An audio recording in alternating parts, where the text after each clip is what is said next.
ఉత్తరాంధ్రకు గోదావరి నీళ్లు అందిస్తాం. రాయలసీమను సస్యశ్యామలం చేసేందుకు గోదావరి వృధా జలాల్ని పోలవరం నుంచి బనకచెర్లకు మళ్లించాలని నిర్ణయించాం. సముద్రంలోకి పోయే వృధా నీటిని వినియోగిస్తాం.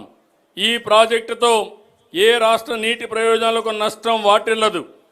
ఎవరూ అభ్యంతరం చెప్పవలసిన అవసరం లేదు. వరదలు వచ్చినప్పుడు ఎగువ రాష్ట్రాలు నీటిని విడుదల చేస్తే దిగువ రాష్ట్రంగా ఆ నష్టాలను కష్టాలను భరిస్తున్నాం.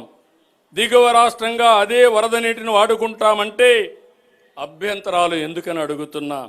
వరదను భరించాలి కానీ వరద నీటితో ప్రయోజనం పొందకూడదంటే ఇది ఏ విధంగా మంచిదో ఆలోచించమని విజ్ఞప్తి చేస్తున్నా. తెలంగాణకు రావాల్సిన వాటాను సాధించి ఎవరి ఒత్తిడికి లొంగేది లేదు, ఎవరి ఆరోపణలకు బెదిరే నీరు. ఈరోజు తెలంగాణ ప్రజల హక్కులను సాధించడంలో వెనుదిరిగి చూసేది లేదు, ఎవరికి భయపడేది లేదు. ప్రభుత్వం ఈ విషయంలో వ్యూహాత్మకంగా వ్యవహరించడమే కాదు, ఎత్తుగడలతో నిర్ణయం తీసుకుంటుంది. ఎవరు ఎత్తులేసినా ఆ ఎత్తులను చిత్తు చేసి ఎవరు విష ప్రచారం చేసినా వాళ్ళను తిప్పుకొట్టే బాధ్యత 4 కోట్ల తెలంగాణ ప్రజలు తీసుకోవాలి.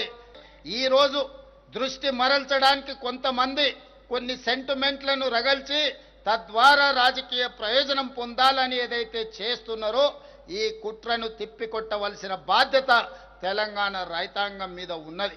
ఎవరు ఎన్ని కుట్రలు చేసినా కుట్రలను ఛేదించుకొని గోదావరి నదీ జలాలలో రావాల్సిన వాటాను సాధిస్తాం.